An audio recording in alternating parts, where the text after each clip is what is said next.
It's the Tattoo Mentor Podcast.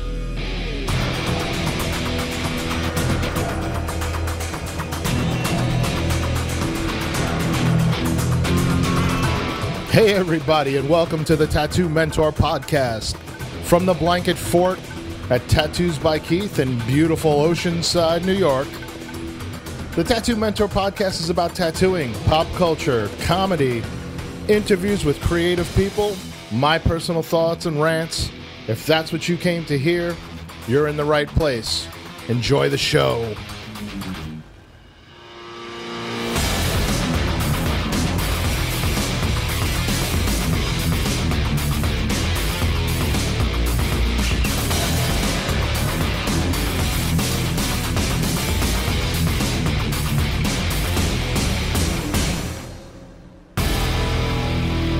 Hey everybody, and welcome to the second episode of the Tattoo Mentor Podcast. That's right, I made it to episode 2. Today's interview, Joe Cassel from Into the Woods Gallery, and it was a blast. But Joe's interview was awesome. What can I say, man? The guy really bared all. What is beautiful about the interview you guys are going to hear today is the openness and the honesty of Joe. And it was touching. It was a touching interview. It was funny. I laughed. I cried. I peed a little. So get ready for that. Once again, I just want to thank Zircon Music for our music. Facebook.com/Zircon Music. And also Twitter @ZirconST. Facebook.com/Zircon Music. Twitter @ZirconST. Thank you so much, man. And did I hit the email and I hit the website? Well, I'm going to hit it again just in case. I'm forgetful. I used to do drugs. Drugs are bad. Tattoo Mentor Podcast @gmail.com for your questions, comments. You can give me your complaints too, but you know what? Somebody reads the emails for me and they've been instructed to throw all the bullshit out. So, but constructive criticism will be forwarded to me. Oh, man. I tell you, it is the end of June here in New York. I don't know when you're listening to this. You could be listening to it. Maybe it's in a time capsule, and you're listening to it in the year 2025. But right now, it's 2014, and that's right? And it's June in New York on the South Shore of Long Island. It's fucking hot. Sweating my dick off in the Blanket Fort. Yo, man, my Willie interview, the Bronx and Long Island combo came out so bad when I listened to it. It's hard for me to listen to. I don't have an accent. No, I just have the two worst accents combined. Let's get to the Joe Cassel interview because it's fucking awesome and I've rambled enough. And this interview is going to save my bacon because you're going to love this fucking interview. And if you don't, you got fucking shit between your ears, jerky. So check it out. Check it out. Here's the awesome Joe Cassel from Into the Woods.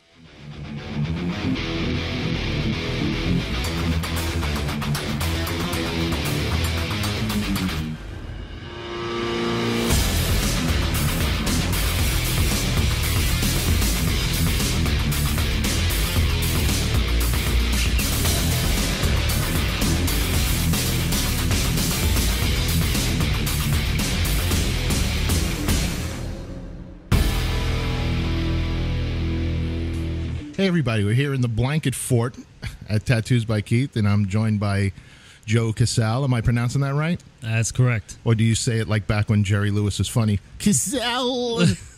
Hey lady! Oh boy!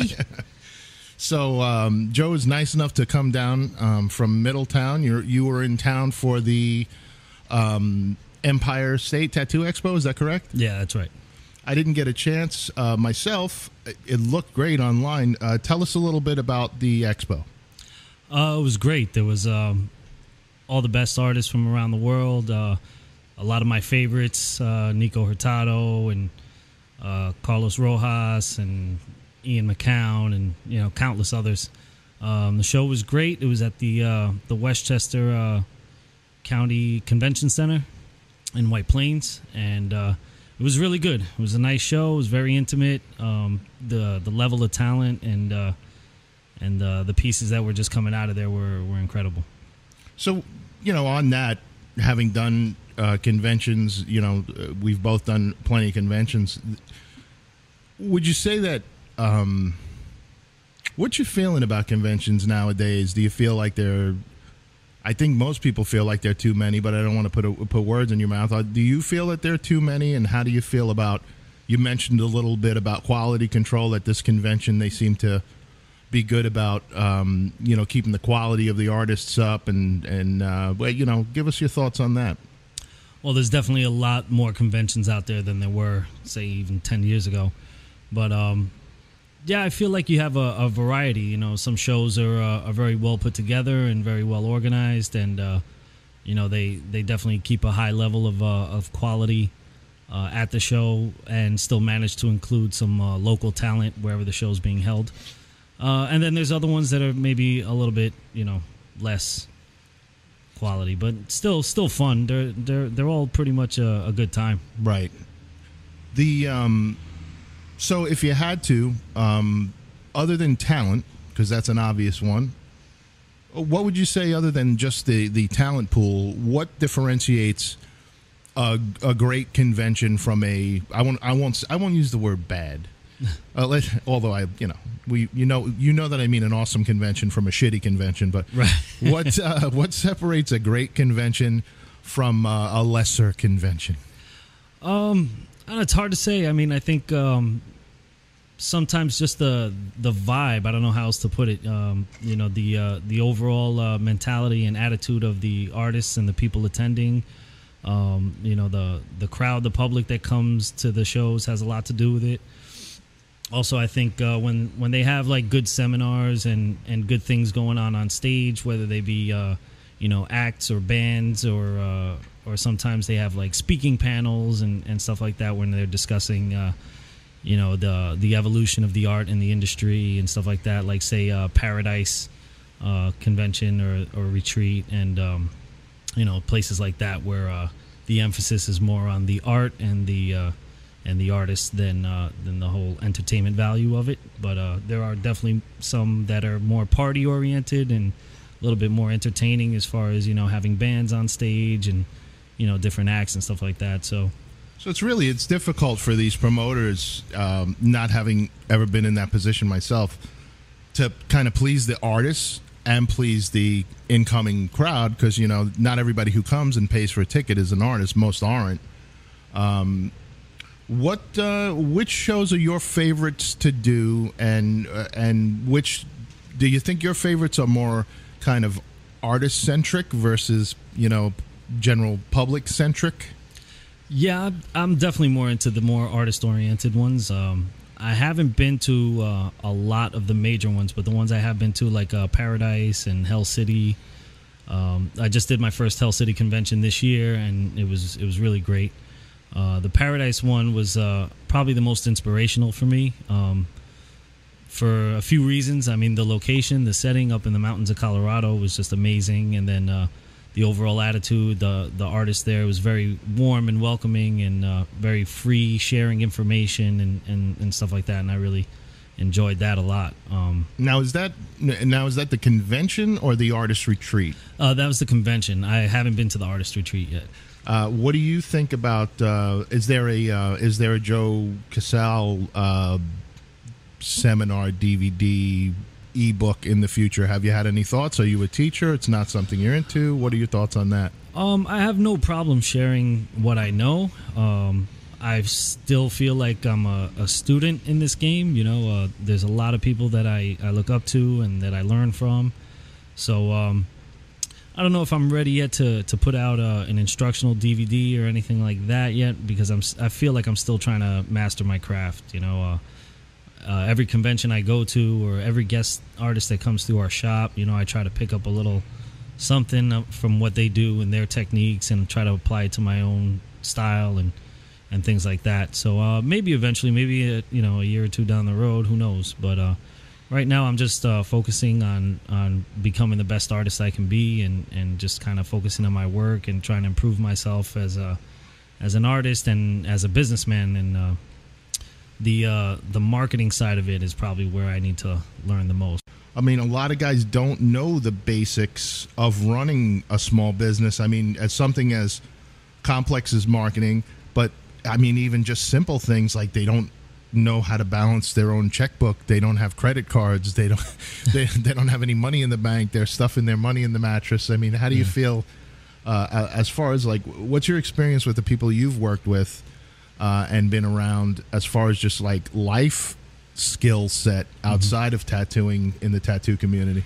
Well, until I got to Into the Woods, it was very much I was around a lot of very unorganized people, and the shops that I worked at before were very not to downplay street shops or anything like that, but they were very walk-in and tourist based, and nobody really put any emphasis on self-marketing or anything like that, so it wasn't until I got to Into the Woods that by watching, like Frank Linatra, do his thing, that I really learned, like, wow, yeah, there's a lot more to this than just doing tattoos on people, So for people who aren't familiar with, those kind of industry insider terms, what's a street shop, tourist walk-in shop like? What, describe that to a person who doesn't know what it is. It's just your basic run-of-the-mill type place. I mean, when I apprenticed, it was basically like that too. I mean, you would walk into the place and there'd be a bunch of flash or, pre-made designs on the walls, and you would pick something from that, and the guy would tattoo it on you. Or, like in my case, I would always try to customize things for people. Like if they wanted a piece of flash, I would take it and kind of try to draw it on my own, because I like drawing things that are original, and I don't like copycatting stuff and things like that. So it's your basic what most people think, what most people have an image in their head of tattoo shops is what you get when you walk into a street shop, as opposed to like a custom shop where you don't see flash on the walls. It's usually art from the resident artists, or maybe they collect from other artists, and it's more of an inspiration-based kind of thing, where you come in and you let your kind of creativity flow. You take your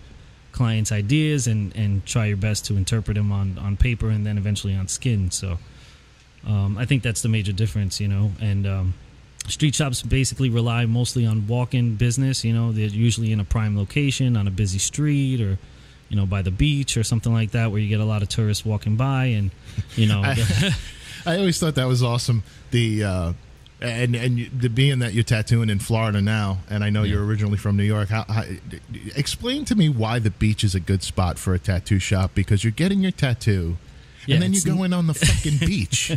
It's not the most ideal location as far as aftercare, I'll give you that. But just that, I think that with places like Florida and probably like California, where the weather's warmer, people's skin is out, it's exposed, right. It's on their minds, and they're walking around and they're seeing other people's tattoos, and they might have had that thought in their head, like, oh, I've always wanted to get a tattoo. So who's that guy? It's the guy who wants the infinity symbol on his wrist. Oh. Ooh. So just to clear things up, so Flash, those are pre-made designs? Yeah, Just fucking the act. So okay, so now let's start at a small town in Brooklyn. A baby cries. So give us your history. Where'd you grow up? I was born in Washington Heights. Growing up, I bounced around a lot. I lived in Manhattan on the Upper East Side. I lived in the Bronx on Southern Boulevard. Whoa, back up. You're going fast. So you started off, back up again? You ran it down so fast. Oh, I'm sorry. I was born in Washington Heights. And how old were you when you moved out of Washington Heights? Well, when I was born, my parents were living in the Bronx, in the South Bronx, like by the Bronx Zoo, Southern Boulevard, and those areas, Riverdale. Sure. So as a small child, as a baby, that's kind of where I lived, and then we moved to 92nd and 2nd when I was like a toddler, and I was there till I was about 8 years old. At that point, my parents split up, and we wound up moving to Queens. We moved in with my grandparents in Howard Beach over here. Yeah. So how old were you when your parents split up? I was 8. So, as an 8-year-old, how was that? What, how did that go down? I mean, I'm blessed, man. Most of my peers are from divorced families, and some were amicable and some weren't. Yeah. And, but how was that as an 8-year-old kid to go through that? How did that affect you, if it did? It was tough. It wasn't easy. You were used to having, your dad around, and then one day he wasn't around anymore. And, as an 8-year-old, as a little kid, the questions are just, it's just baffling. You don't really have a grip over what's going on, but all you know is that you've become the man of the house, and you have to be there for your mother and your sister and all that stuff now. So it definitely changes your life. It changes your outlook on things. Transitioning from one neighborhood to the other, it's hard to keep, like the same set of friends and the familiarity with the neighborhood. A lot of people in New York grow up in one neighborhood their whole life, so they have like that base, that hometown, that, I'm from Brooklyn, I'm from the Bronx or whatever. And whenever people ask me that question, I just tell them I'm from all over, because I never really stayed in one place for too long, How long after the move did the divorce happen? The divorce, the separation happened before the move, and then it took, several years for it all to go through and the paperwork to be signed and all that stuff with the lawyers. I don't really know exactly how that played out. I was really young, but did you move with your mom and not your dad? Is that how that went down? Yeah. What did your parents do for a living? What did your mom do? What did your dad do? My mom has been working at Columbia Presbyterian Hospital since she was a kid. She'd been there like 40 years. She just recently retired. My father at the time was a superintendent of a building. He was a Vietnam veteran. So he had some problems, with coming back from the war and things like that, both mentally and physically. So there were things that affected him in that way, So after that, he went on disability. So he's been on disability, kind of does a little bit of real estate and stuff like that. He's living out here in Long Island now. So I know earlier when we met, you said you were going to go pop in and see him. So you still talk to both your folks? Yeah.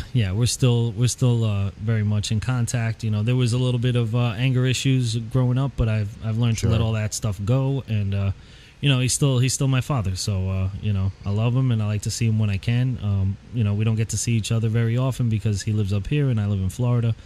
But he's made some trips down there. He's come to see my daughter, and awesome. Whenever I get a chance and I'm up here, I like to stop by and see him too. How do your parents feel about you choosing tattooing as a career, and has their opinion changed from when you started to where you are now? Because I know, when you got in, like you were describing, you were probably in a street shop. Everybody's got that, seedy, old school impression of what it's going to be, especially our parents. I don't know what age your parents are, but my parents were kind of like Depression-era kids, and their association with tattoo shops was all the bad stuff, all negative. Yeah. So how did your parents react to Joe coming home and saying, "I'm gonna be a tattoo artist. I'm gonna drop out of college"? That's 8-year-old Joe. It wasn't a very positive reaction when I told them what I was about to do. Matter of fact, everybody in my family was pretty much against it. I come from a very traditional blue-collar, working-class family. Most of my male relatives had some sort of union job growing up, whether it was in construction or MTA or Joey, things like that. You got to get a union job. You got to get a job over here. Joe, you got your book? Oh, I just paid my dues last month over here. Forget about it.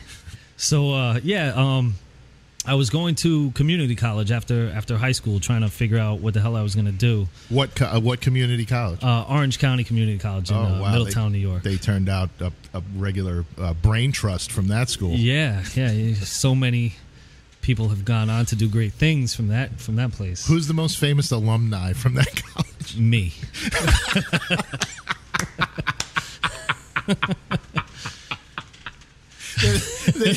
You're talking to him right now, buddy. They're going to erect a statue. The star of OCCC. Right now, there are pigeons shitting on a bronze bust of you outside. Exactly.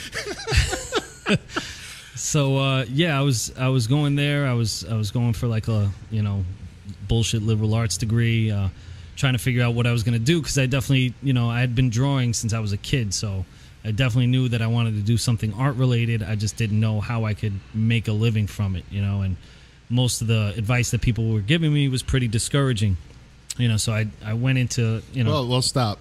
I always want to go deeper.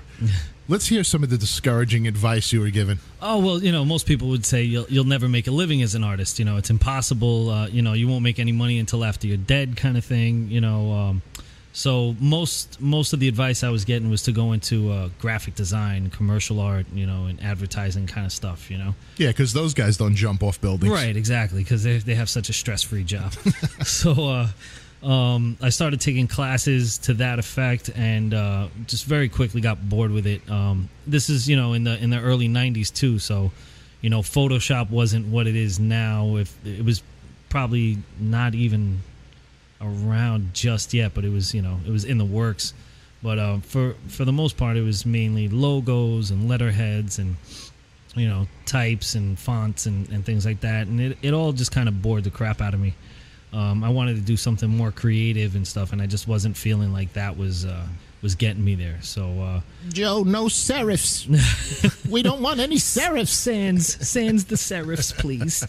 So I was working a few different jobs at the time, and I had somebody ask me to design a tattoo for him. A good friend of mine who was looking to get his first tattoo, and there was a local guy who was pretty decent that he took my design to, and the guy tattooed it, and then asked who drew this. So he asked to meet me, and I went to meet him, and we hung out a little bit, and he told me that he'd let me use his equipment, for like $40, and I could tattoo my friends and anybody that was dumb enough to let me do it. So obviously I had a few friends who had some like homemade, like pick and poke tattoos that they didn't really care. They knew I couldn't mess it up any worse than it was. So, I just started, kind of relining old tattoos and doing little things here and there, but nothing major. So would you say that this guy gave you your start, or you don't give him that credit, or you do? Oh, I give him part of it. I mean, he definitely, he was the first person to put a tattoo machine in my hand, but... Do you care to name the gentleman? His name is Glenn Broker. He has a shop up in Middletown, New York. So we have Glenn to partially thank for your career. Yeah. Through Glenn, I met this other guy named Jack, and he kind of saw me working there at Glenn's place once or twice, and he saw my drawings and stuff, and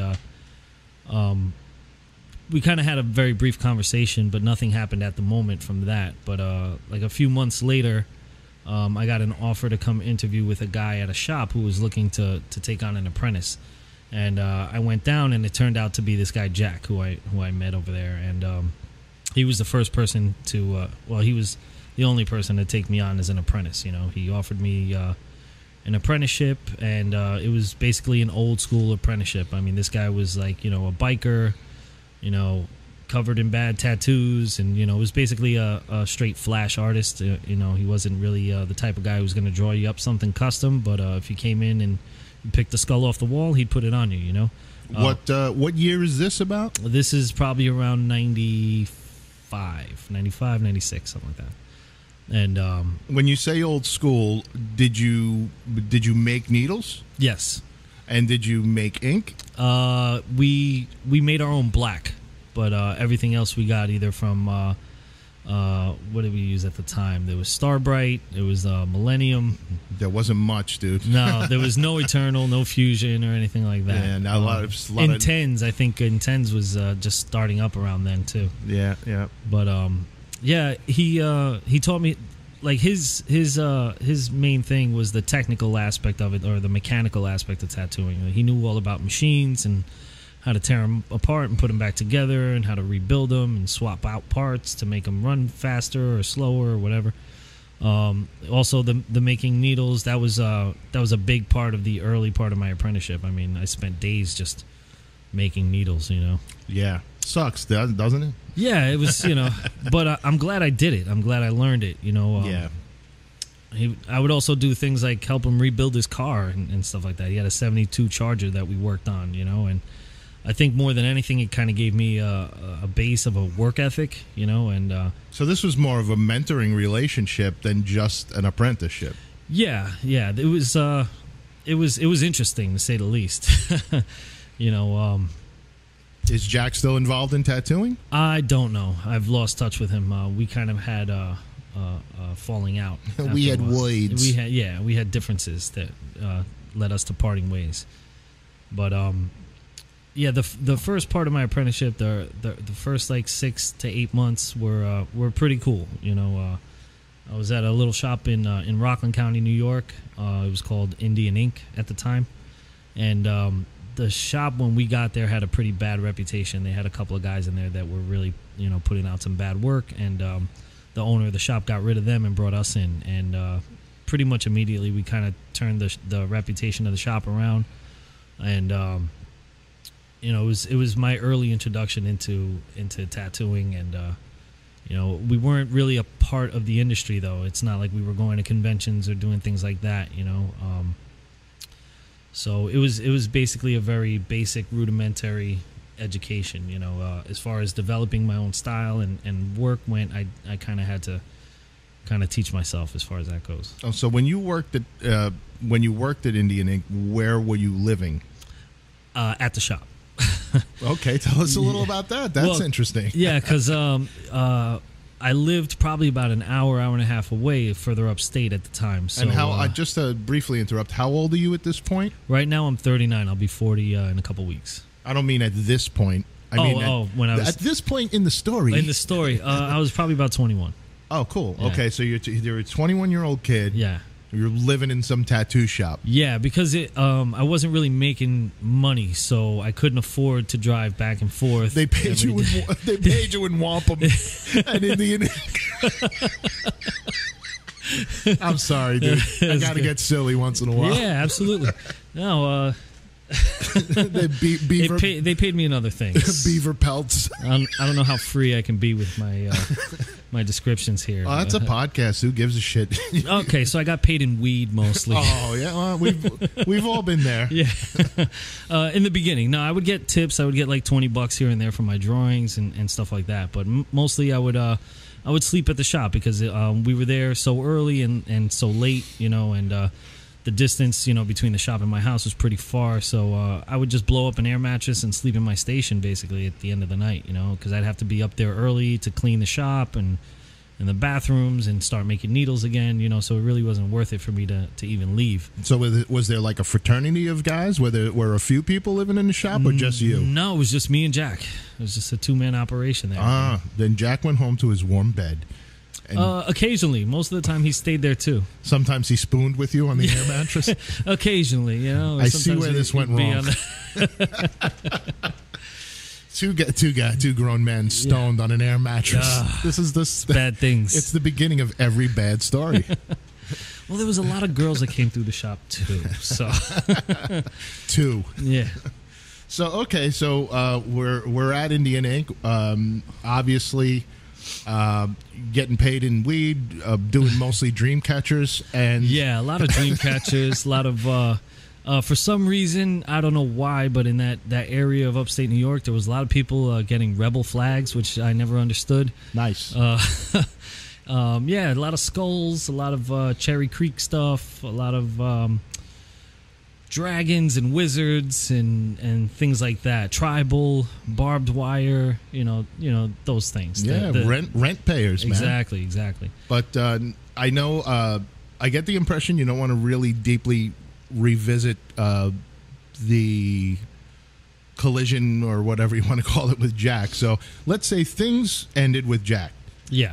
And what's the next step for Joe Cassel? The next step was getting into the elevator union in construction. He got his book. I told him, get the book. Oh, wait, it happened. Joe, get the book.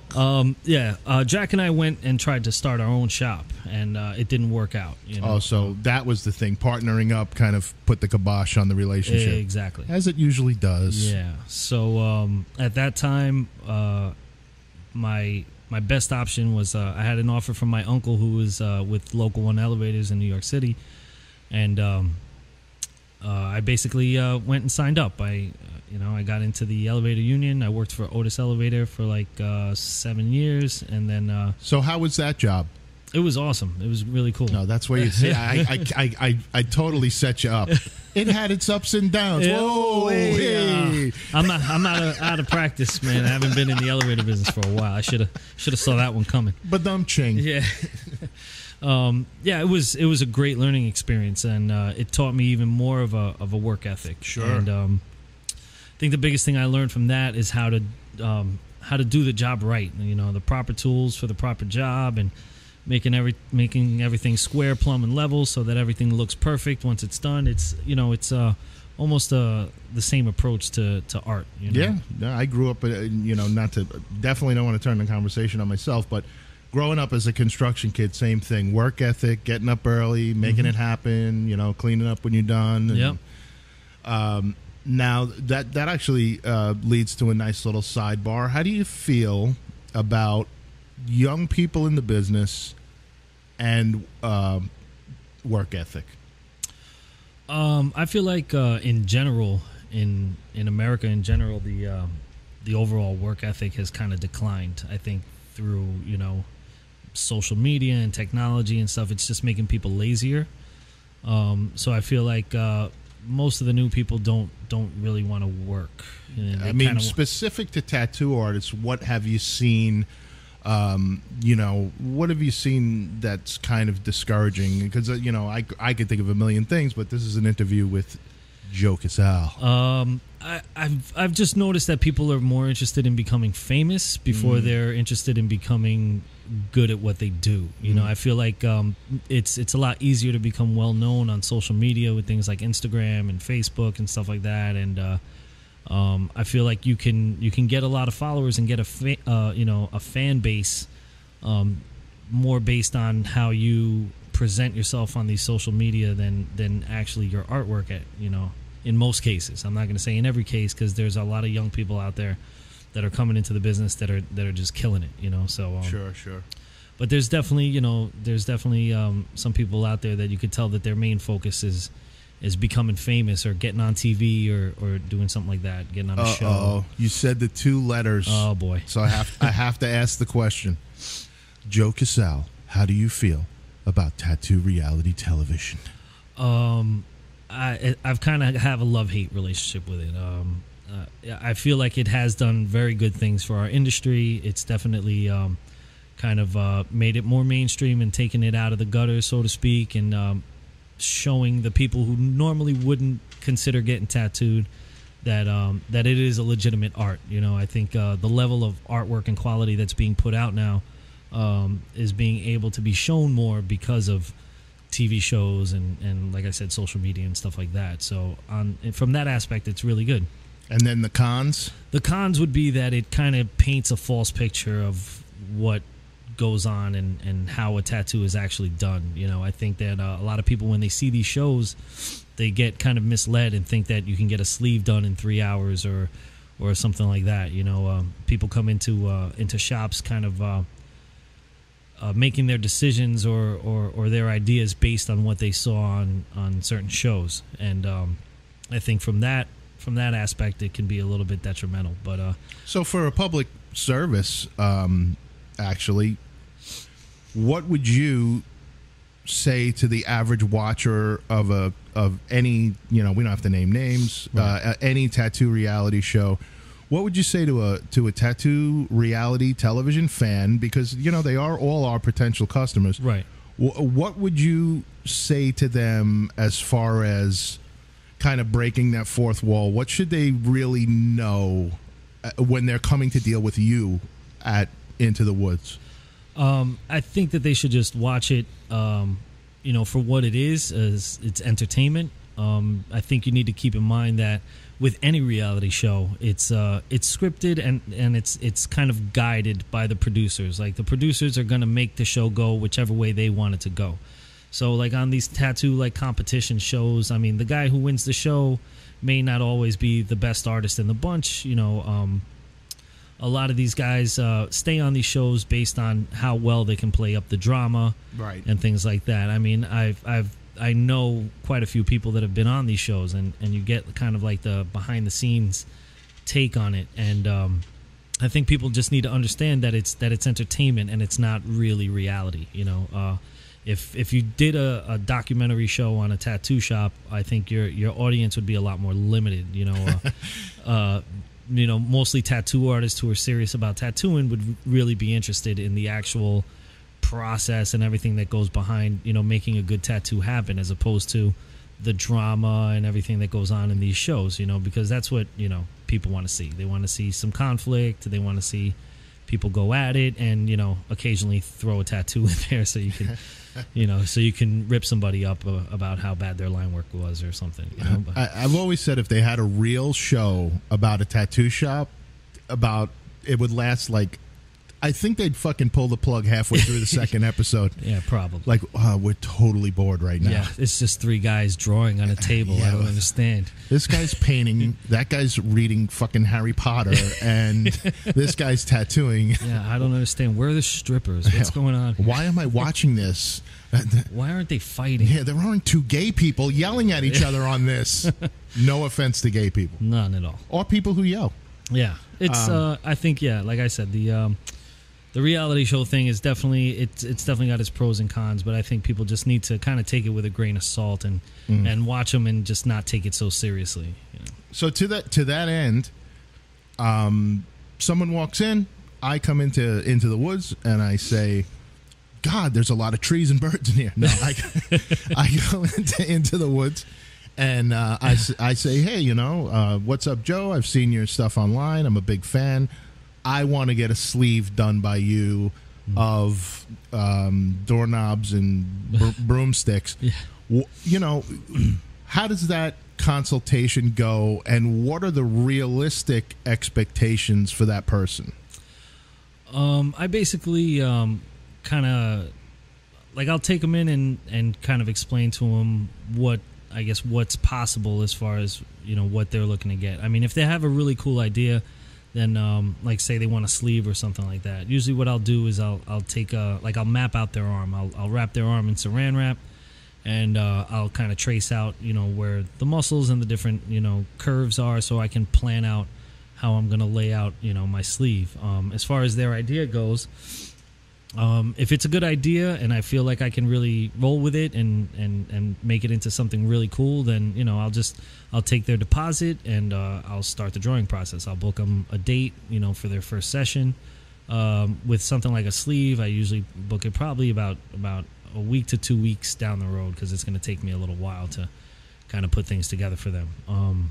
And on average, I mean, I know what I tell people, but I'm very curious to hear what you tell people. How many sessions to complete, let's say, a half sleeve, which for the lay people who don't know how we make the sausage, it's from elbow to shoulder and all the way around, usually excluding the armpit. So your upper arm completely covered. Yeah. What do you tell someone who comes in who has really no foreknowledge? What should they expect session-wise, hours-wise? I think it depends on whether they're getting black and gray or color.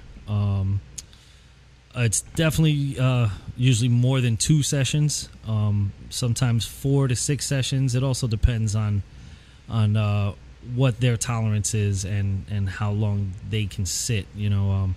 Some people can sit, for 6 hours or 8 hours, and other people have like a 3 or 4 hour limit. So I think with the people that have a smaller tolerance or a smaller time limit, it takes a little longer, because if you're doing like a 6 session, I feel like you can get into a groove better and kind of, the more you're into it, the faster you start to kind of, block things in and put things together. So you can kind of accomplish more in a 6 to 8 hour session than you could in like 3 to 4 hour sessions. Yeah, and I think with these more illustrious, illustrative styles, I think people don't understand that the multiple session thing is an advantage to everyone, because it's really like going back to a canvas several times. Right. You could always look at your last session and maybe boost some contrast. Absolutely. Or sharpen some edges. I'm a big believer in that. Yeah, man. I mean, you got to go to the mountain on that one, Guy Atchison. I mean, Yeah. the guy's stuff is layered Yeah. and sharpened and intensified and saturated Textured. Yeah. over time. Yeah. And this is not traditional tattooing. Right. So it's great to see places like Into the Woods, helping to push the illustrative style. And yeah, I mean, you guys are killing it. I don't really look at a lot of feeds, because what happens is, and I know because you've got a tremendous internet fan base. The downside of that is when you open up your feed, there's 5,000 things you don't want to see. Right. So usually I'll just specifically look for the 7 or 8 artists whose stuff I like to look at. Right. Including yourself and Frank and Crystal and Ryan and excuse me, everybody down there. And real quick though, it's Krista, and she would get upset because people get her name wrong all the time. So it's Krista. Yeah, Christa, Krista. Well, you know They what? call it Christy, Crystal, all kinds of stuff. Well, until she's sitting in the hot seat there. All right, you can call her Crystal. We'll call her Crystal. Maybe I'll get her hot enough at me that she'll show up. Get in here, Crystal, and stand up for yourself. I would love to interview the two of them together, and it would be fun. It would be awesome if there was a domestic dispute right here in the blanket fort. Well, there's that drama. You could also record a reality show while you're doing it. Yeah, a little just tack the GoPro up here and just point it down, and hey, Spike, here we are. Watch the ratings boom. But so speaking of Into the Woods, I'm going to jump forward from the Jack, the failed Jack partnership. Mm-hmm. Now, push comes to shove, what brings you to Florida, and what led to your relationship with Krista, Frank, and Into the Woods? Like I said, I was in construction for 8 years, and after 9/11, and with the economy tanking, the construction industry in New York was basically failing. So there was a lot of layoffs, and I was out of work for quite some time. At which time I was kind of tattooing my friends and family on the side, kind of thing, and I had a friend who was already living in Florida, and was telling me how big the tattoo business was down there, like how it was booming and there were shops going up all over the place. And he's like, you should just come down and try getting a job at a shop, and you won't have to do construction anymore, and all this and that. Being from New York, I was naturally skeptical. But at this point, I basically had nothing to lose. People from New York are naturally skeptical? I don't know. That's what I've heard. I don't know if I believe that. Sounds like bullshit to me. But I had just broken up a long-term relationship. I was with someone, and what was his name? Serge. His name was Serge. I basically had nothing to lose and nothing really holding me here except my family, my mom and my sister and all my cousins and aunts and uncles and stuff. But I was ready for something different. So I packed up the U-Haul and I drove down to Florida. I have a cousin that lives down there, so I stayed with her for a little bit. And about 2 weeks after moving down there, I got a job at the first shop that hired me. I was actually turned down by several shops down there on the beach. And then I just kind of by happenstance landed in another shop. So what was that like? Coming from up north, packing up your grip, driving all the way down, and then getting rejected. Yeah, how'd you deal with that rejection? It was tough. I didn't really have a professional portfolio. I had some pictures of stuff that I'd done.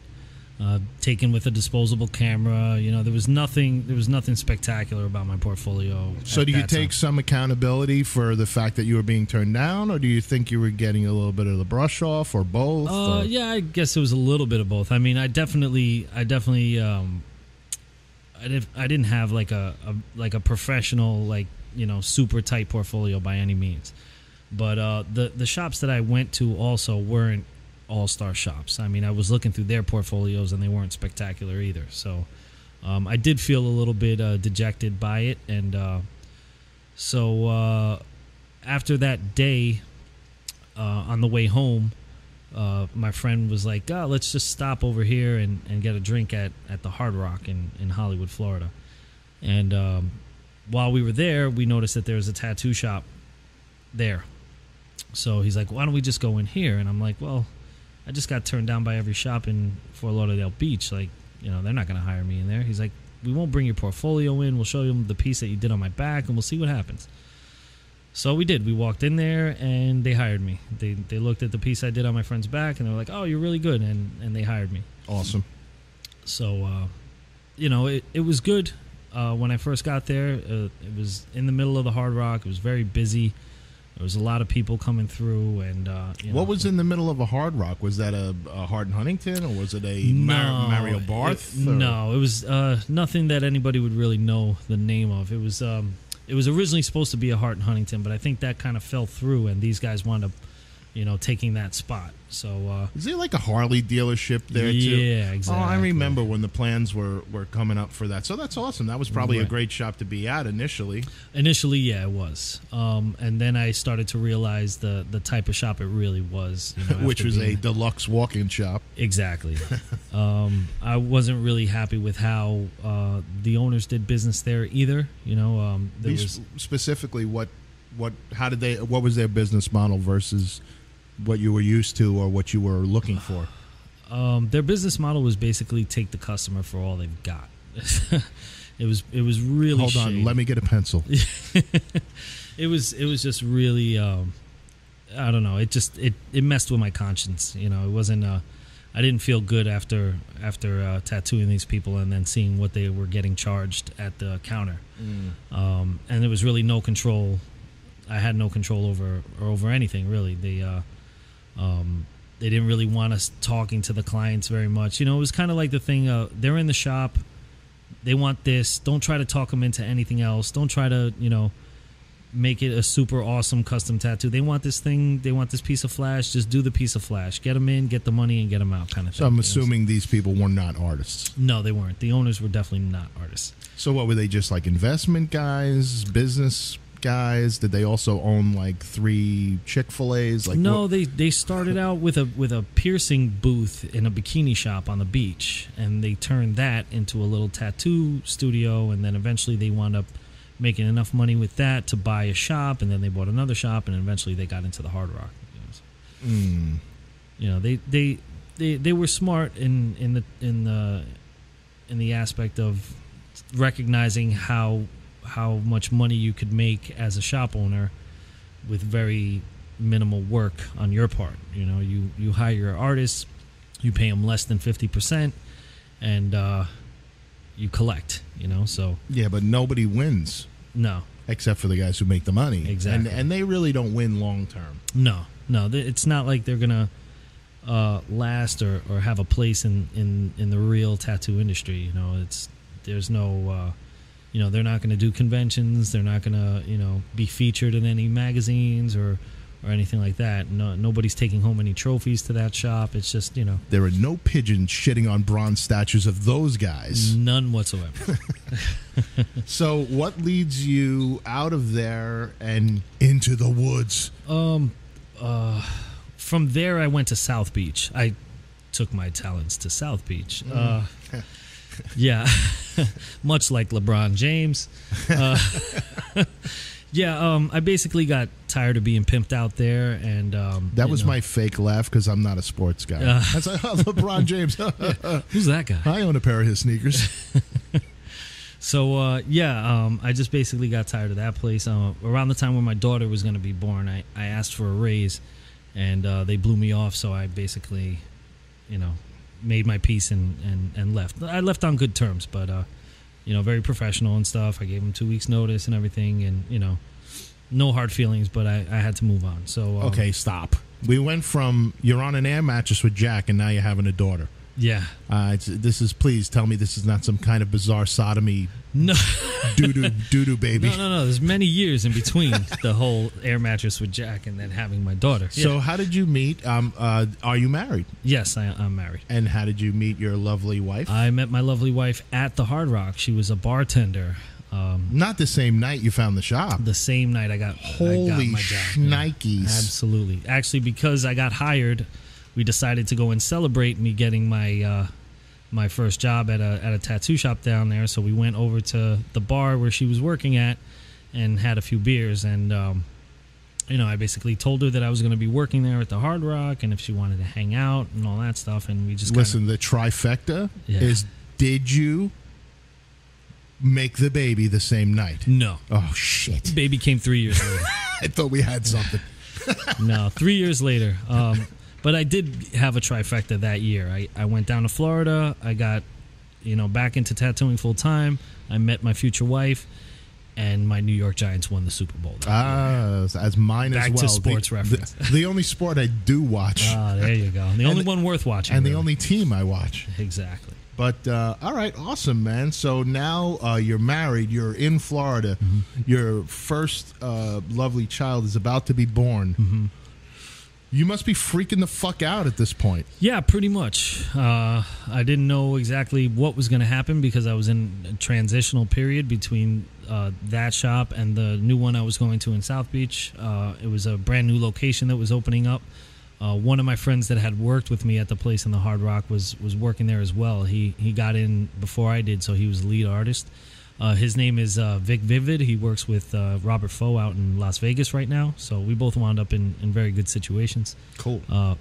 After the fact. But we did about 2 years at the shop in South Beach, which wound up being another version of what I went through at the Hard Rock. Right. So I was, again, another owner who didn't tattoo, didn't like tattoos, didn't really like anything associated with tattoo or the tattoo industry. So let's open a tattoo shop. Yeah. Other than he was a retail guy. He used to own t-shirt shops. Right. And then he saw the market potential in South Beach was crazy, especially after the TV show and everything. Yeah. So now if you go down that street, there's probably like 100 shops in like a 10-block radius. It's pretty crazy. See, that's the thing about when I'm sure when someone was selling it to you, hey, let's go to Florida.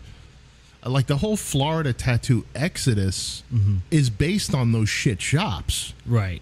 And the amount of volume and money that's being made. So a lot of guys go there with kind of dollar signs in their eyes. But then if you're kind of an artist, you've got to start to carve your own path because that's not what's going on for the majority of what's going on down there, because everybody's doing little bangers that are getting burned up on the beach 10 minutes later, and they're just counting their money all the way home. Right.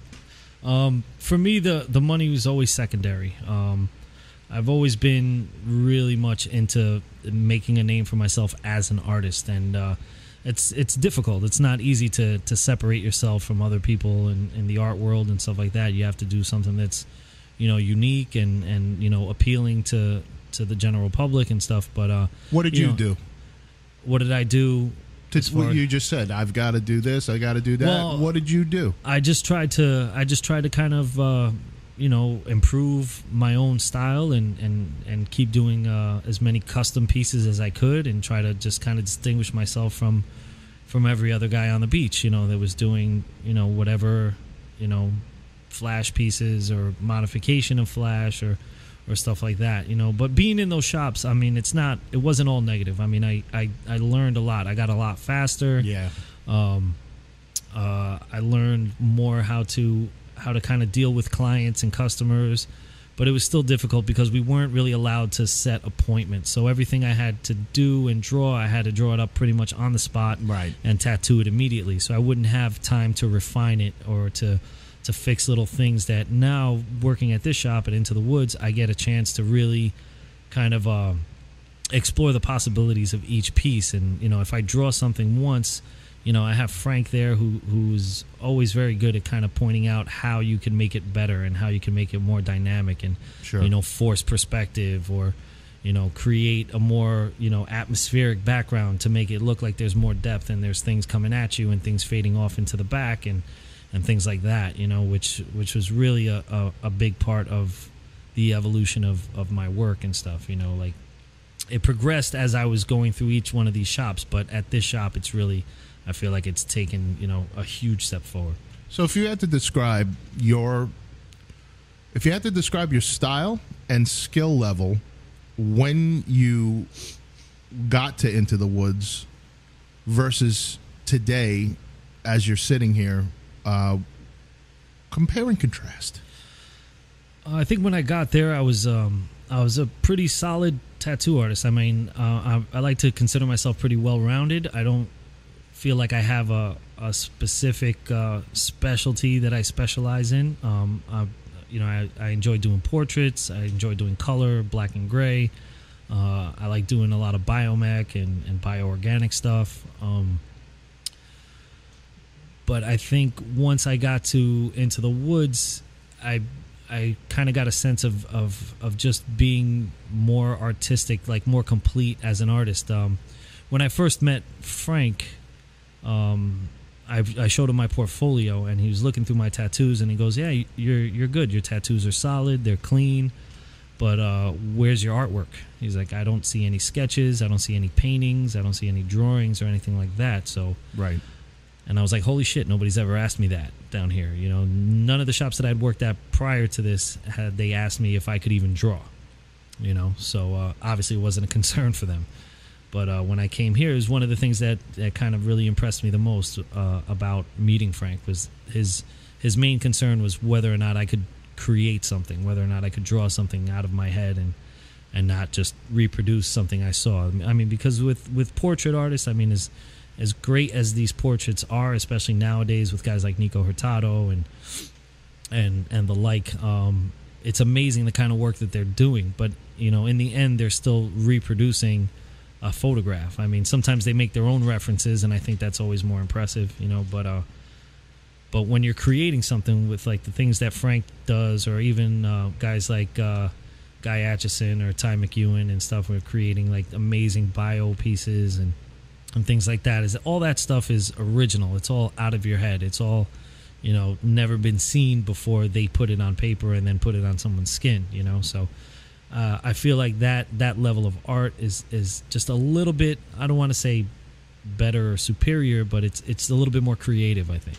Oh yeah. And I've tried to incorporate all that stuff into my style. Okay. I feel like my style has definitely started leaning more towards the illustrative stuff since I've been there. I mean, obviously there's a big influence in the shop. I still really enjoy doing realism and things like that, but I feel like the illustrative stuff is just a lot more fun. You know, you can have a lot more fun just creating your own little characters and your own little world and environments and stuff like that. So, well, again, man, I think it comes down to like how the general public can dictate trends. I think, you know, all the portrait people that you've mentioned are phenomenal, and I've done some, I think, decent portraits, and I know when I first had discovered Frank's work, portraits, right, and I think everybody kind of hopped on that not because it was like this bandwagon thing, let's do this, but it's the public dictating it. Like I think it all stemmed from, again, television. You've got Miami Ink. Mm-hmm. This is about when that craze kicks. Right. Kat Von D doing excellent portraits. Mm-hmm. But my thing about portraits, and I'd love to hear what you think about this, but this has always been my theory about not just tattooing, but art. Realism art, realistic art, photorealism. The reason the average person likes photorealism is because they have something to compare it to. Absolutely. So they can look at this painting I did of your face, or this painting you did of Frank's face, and there's Frank. Yeah. And it looks just like him. You win. Right. Versus, Joe draws the bionic doorknob, attacking, the washcloth, and it's like awesome, and there's color, and there's depth, and there's foreshortening, And the average person looks at it and goes, yeah, I mean, that's cool. Yeah. You know, what was that on SpongeBob last week? It's like too cartoony. Yeah, and it's like, man, do you realize like the fucking brain power that went into that versus that? I mean, one is like, not that brain power doesn't go into realism, because realism can be it's difficult. It's stressful, not easy. man. It's fucking stressful. You got to be exact. Yeah. But I am definitely from that school of the most valuable thing we have as artists is our imagination. Right. And the hand to eye skill set is secondary. It's needed, but it's secondary because imagination is everything. Correct. And I think there's even an Einstein quote that he stole it from me, but something about imagination and how important it is that it's more important than intellect or any of it. So anyway, and that's what I see when I look at Into the Woods and the team there. I see a tremendous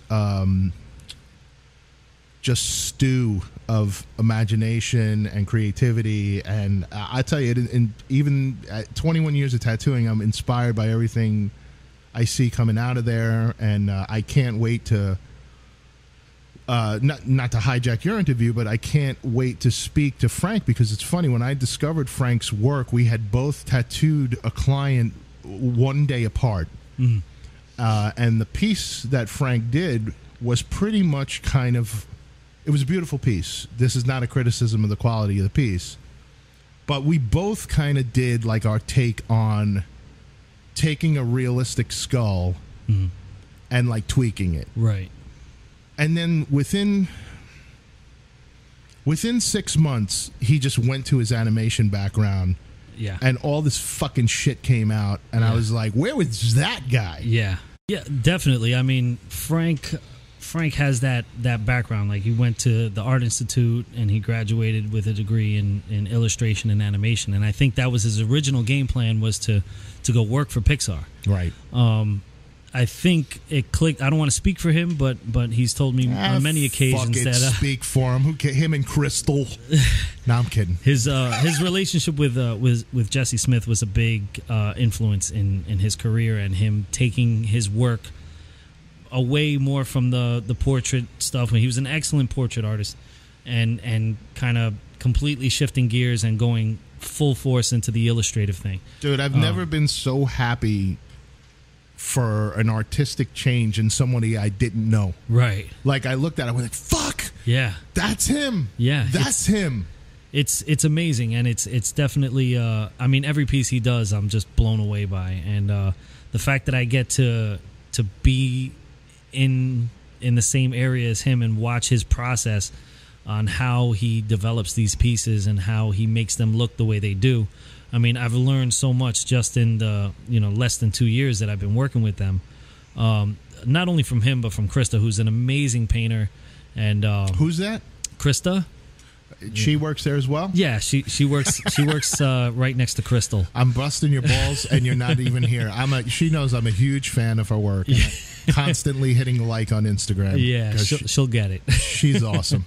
She really is. And they both are, and they've both taught me so much, not only from the tattooing side of things, but also from the business side of things. And like I said, I'm still working on that. But the whole illustrative kind of boom that's going on right now, it's pretty amazing to be in the middle of it. I never considered myself or even knew that was like a category or a genre of tattooing. It was just like new school, and when you thought new school, you thought of guys like Tony Chavarro and Joe Capobianco and Jimmy Litwalk and those guys, and that's all a part of it. But I feel like Frank has taken it to such another level. Like guys like Frank and Jesse and Tanane with the whole Carcaeus project that they're working on. It's really, really impressive, and I could see each one of these pieces actually being like an animated movie or something like that. And like anytime you look at one of Frank's pieces, it looks like they took a Pixar cell and just slapped it on a leg or something like that, and the richness of the color and the just the correctness of the lighting and bounce lighting and cast off lighting and shadows and hard shadows and soft shadows. It's just so much that goes into one of these pieces. Like, I think nobody can understand like what goes into one of his pieces unless you sit there and watch it happen, and it's pretty crazy. Yeah, no, he's one of the few people, because I hate getting fucking tattooed. So one of the last people on my list, I actually messaged him about doing a piece on me, and I can't wait to get it done because I just know he's going to kill the shit out of it. So, all right, listen, we're really sucking on this guy's ass, fucking major league right now. Yeah, it's not even cool anymore. What would you say the top 3 things artistically he shared with you? Preparation, and preparation. Okay, so would that be A, B, and H? Yeah, just his whole process of how he goes from sketchbook to skin. It's all about preparing and drawing and redrawing and thumbnails, and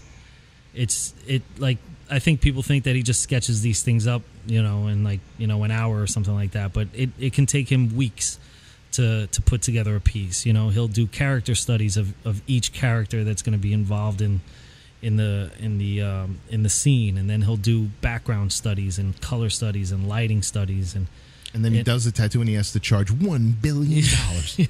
And at every convention he's booked all 3 days, and it's usually 8 to 10 hour pieces, and most of the time he'll take home tattoo of the day trophies, and it's impressive. It's really impressive to watch the process happen, and then be able to try to apply some of those techniques and some of those theories and work ethics, and just learn the different elements that he puts into his work, and then you can kind of try to translate it into your own work while you're not like stealing from him or biting him, but you're taking those lessons and applying it to your style and trying to use the best possible lighting and choosing the right light source and making sure all your shadows fall the right way when you have a light source coming from a certain direction and things like that. And the color choices, your color palettes, like using warm and cool colors to contrast off each other when you're separating your background from your foreground, and the actual characters, the subject involved in the tattoo. So things like that, I think, are the biggest lessons I've learned just from working with him. It's funny, like, I called you from like Best Buy yesterday, and I was like, dude, come do the podcast, blah, blah, blah, blah, blah.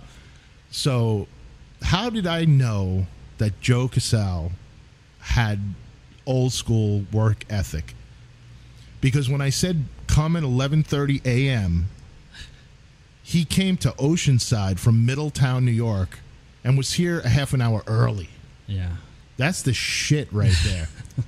And I'm scratching my head. I'm like, well, I get up early because I'm old, and I've had to pee about 5 times. Usually by the 5th pee, it's about 6:30, and the dogs are nipping at me. Right. So, you've got that to look forward to. Mm-hmm. But then I said, no. Joe's got kids. So that's why you're up early. Yeah, I've become conditioned. Yeah, so, I try to sleep late, and when I try to sleep late, it's usually till about 8. It's like a late 8:30. So just to go back to that, because the baby was not materialized in our last story. Mm-hmm. So now the baby's born. Right. Were you working it Into the Woods by that time? No. When the baby was born, I was at the shop in South Beach. Okay. When I came to Into the Woods, she was probably about 2. Yeah. Now, does your wife work? What does your wife do? No, my wife was, like I said, she was a bartender when we met, but she was also in the military. She was in the National Guard, so she's quite a bit younger than me, but she's very ahead of her years and very mature and responsible, and she's got her act together. So when we had my daughter, it was tough because we don't have any family down there. Her family's really small. It's just her mom and her sister, and neither one of them live in Florida, and all my family's in New York. So it's basically on us too. And with me working, she's very supportive of my career. She's very super happy for me and proud of me that I wound up where I'm at and stuff like that. And a big reason of that is because of her support, and her sticking by me and knowing that it's a struggle, to try to make your way in this business and stuff. And, without people kind of, supporting you, it's even harder. So, she stopped working to raise our daughter, because basically if she were to go to work, her entire paycheck would basically go to pay for daycare or a babysitter. And Sure. why are we going to pay for somebody else to raise our child? And they're not going to do it the way, her own parents would. So she's super mom. She's, I give her all the credit for my daughter being the awesome kid that she is, Sweet. So she's great. She's probably the best mother I've ever seen. She's amazing. So I just follow her lead and do whatever she tells me to do, and seems to be working out so far. How can someone, not me, how can anyone be like a regular guy who has regular guy goals, like a family and decent amount of rest and lack of stress, guy who just wants to be a guy? Yeah. How are you able to be that guy and be in the tattoo industry? It's definitely a balancing act. You really have to commit yourself to being in the industry, and like I said, pushing yourself as an artist and improving your work constantly. So, sometimes that might involve some late nights at the shop or things like that. I try my best to spend as much time with my daughter and with my wife as I can when I can. So working at Into the Woods has definitely helped me out as far as that, because the last couple shops that I worked at were very, open late. They were constantly trying to catch walk-in business, so they would stay open very late. So the hours were just terrible. Sometimes Sure. I'd get out of work at like 4 or 5 in the morning and things like that. Whereas It's those guys who ask the question too, and you got to say, well, dude, you start at 4 and you leave at 4, right. and you go home and you wake your kid up at 4 so that you can play with them for an hour. This is like, hello, Child Protective Services. Yeah, it's no way to live, especially with a child. I mean, when you're single, it doesn't matter. Right. You can be out till whenever, you can work till whenever, and I think that's for a lot of artists, that's where they're at. But there are a lot of artists out there that have families and have kids, and it's definitely not easy. But being a parent isn't easy, and if you're committed to being a good one, just like you're committed to being a good artist, you find ways to make it happen. So you got to have a good partner. I'm imagining you've sat with your wife and you guys have made those compromises that are necessary to make to have a great marriage, and you've already said, she's this tremendous support system for you, as my wife is to me, man. Happy wife, happy life. Exactly. She's my biggest fan. It sounds like she's your biggest fan, your wife. So would you say to these guys who ask this question, it's really a matter of communication with your wife and kind of give and take and sacrifices on both ends? I mean, what advice would you give, just broad spectrum type? Oh, definitely. The communication is definitely key. You can't hold things in, and you can't bottle stuff up and deflect things. You have to kind of settle it right then and there, and just like at work, you just try to keep the drama down to a minimum. We're both very open, and we're both very much on the same page when it comes to things like raising our child and our career goals and stuff like that. So I think it's key that if you're in a relationship with somebody and you're planning on having kids and you're planning on being a family man and stuff like that you make sure that person that you're with is on the same page as you are. It's really important. If you guys aren't connecting on certain levels, then it's just going to lead to problems later on, and everybody suffers, but mostly the kids. So you have to make sure that that your house is in order, that you guys conduct yourselves properly and with respect for each other, and respect for your relationship and things like that, and above all, just honesty. Just being honest and not bullshitting, basically, and conducting yourself accordingly. Man, that's awesome, man. That's super sweet. And man, this was great. This was an awesome interview. A lot of meat in that interview. A lot of good stuff. Well, and thank you. yeah, man, absolutely. Oh my, holy shit! Christopher Walken just walked in. Chris, you have any questions for Joe? Hello, Keith and Joe. It's very nice to be here. I just wanted to ask you if you've ever done a Christopher Walken portrait. I think that would be fantastic. Myself? No, I haven't. Joe? I haven't yet, but I'm dying to, and I'm actually going to be getting a portrait of Christopher Walken on me eventually, done by the lovely Krista. Christopher. Wow, that is sensational. Here's what I did. I did like the most amateurish, stupid thing, guy who's done two interviews thing. I Googled interesting and unique questions to ask celebrities in interviews. Oh, wow. So this is the note we're going to end on, the most ridiculously stupid, idiotic note. Okay, you ready for some of these? Yeah. I'm sure these are more directed at like Justin Bieber, but hey, Joe Cassel, Justin Bieber. What's the difference? They both make me wet. I'm moist. Okay, so what is your most annoying habit? I think doing impressions and quoting movie lines. Have you ever seen a UFO or a ghost? No. Who is your celebrity crush? Whoa. Keith Caramello. Okay. Bullshit. What are the things you can't leave your house without? My phone, as most of us are linked to those phones. My wallet and my keys. What are you really bad at? Lying. All right, this is another fucking stupid party question. Share your most embarrassing moment in your tattoo career, and then we'll end. Most embarrassing moment in my tattoo career. Oh, I think one time. Okay, I was tattooing this guy. He wanted it was a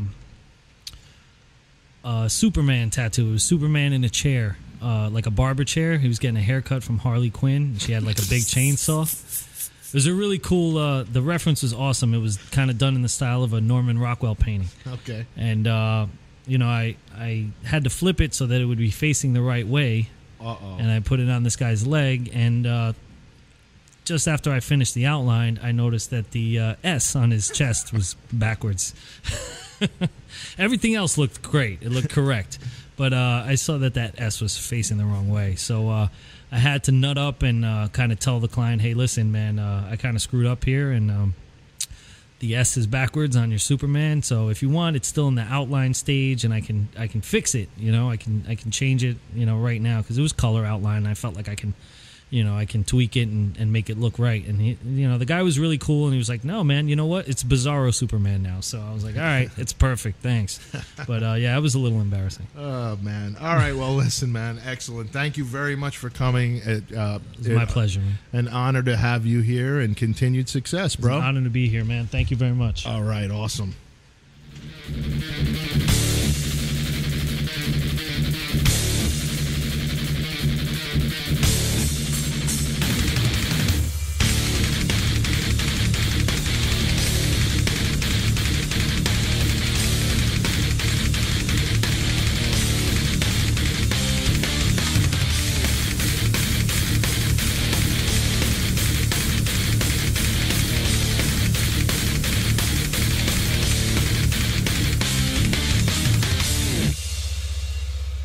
Damn. What did I say? That guy. That's the guy. How fucking cool was that? Joe, thank you again so much for being so open, so honest, just bearing yourself to everybody. And what a great interview. He set the bar high for the next person to come in here. So just know it, man. If you're on that list or we've talked and it's time for you to come in here, you can't be fake after Joe Cassel. I'll tell you that right now. So thanks again, everybody, for downloading the podcast, checking it out. We're going to try and keep it coming out on schedule every other Monday. I want your emails. Make sure you send your emails to tattoomentorpodcast@gmail.com. That's tattoomentorpodcast@gmail.com. Any questions you have about tattooing or any of the things we discussed on the show, please send them over and we'll do our best to answer them. That awesome music at the beginning was from Zircon, and I just want to plug him, facebook.com/ZirconMusic, Twitter @ZirconST. So awesome music. Check it out. So we'll see you next time on the Tattoo Mentor podcast. And I just want to thank everyone again for tuning in. Thanks a lot, guys. We'll see you next time.